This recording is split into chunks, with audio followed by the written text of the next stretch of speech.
Full Moon sale காலை 9 மணியிலிருந்து இரவு 12 மணி வரை ஜூன் 29 ஒரு நாள் மட்டும்.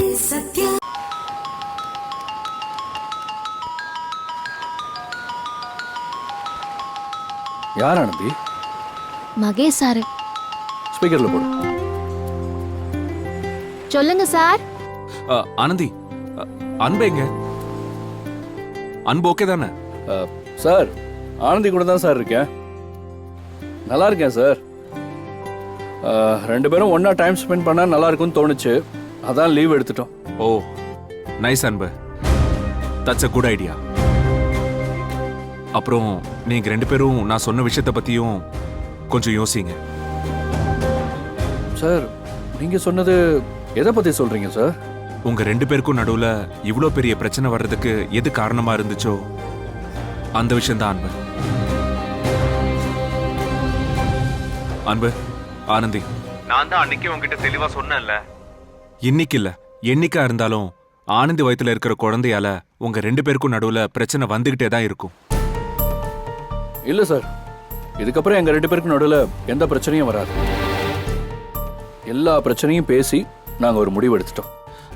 நீ எடுத்த முடிவுல உறுதியா தான் இருக்க அன்பு. ஆனா ஆனந்தி பாவம், உனக்கும் குழந்தைக்கும் நடுவுல மாட்டிக்கிட்டு ரொம்ப கஷ்டப்படுறான். காலம் முழுக்க குழந்தையோட நிலைமை என்ன ஆகும்னு ஒரு பதட்டத்திலேயே அவளை வச்சிருக்கிறது நல்லதில்ல அன்பு.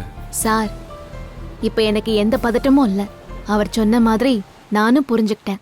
ஆனந்தி, உன்னையும் அன்பையும் பத்தி உங்களை விட எனக்கு நல்லா தெரியும். இன்னைக்கு அன்பு காணாம போய் கிடைச்ச மைண்ட் செட்ல அன்பு சொல்றதை எல்லாம் கேட்டு எல்லாம் புரிஞ்ச மாதிரி நீ ஹாப்பியா தான் இருப்ப.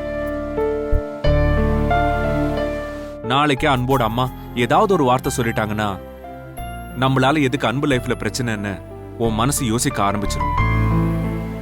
அதனாலதான் சொல்றேன், குழந்தைய என்கிட்ட கொடுத்துரு. உங்க வாழ்க்கையை நீங்க சந்தோஷமா வாழுங்க. குழந்தைய நான் நல்லபடியா பாத்துக்கிறேன். சார், நாங்க எல்லாத்தையுமே பேசிதான் ஒரு முடிவுக்கு வந்திருக்கோம். எங்களுக்குள்ளேயும் சரி, எங்களாலையும் சரி, இனிமே எந்த குழப்பமும் எந்த பிரச்சனையும் இருக்காது சார். எங்க வாழ்க்கையே இனிமே எங்க குழந்தைக்காக மட்டும்தான். அதனால குழந்தைய தத்து கொடுக்கறத பத்தி இனிமே நம்ம பேச வேண்டாமே சார். நீங்க சொன்ன மாதிரி எங்களை பத்தி எங்களை விட உங்களுக்கு நல்லாவே தெரியும். அதனால நீங்க தப்பா நினைச்சுக்க மாட்டீங்கன்னு நான் நம்புறேன் சார்.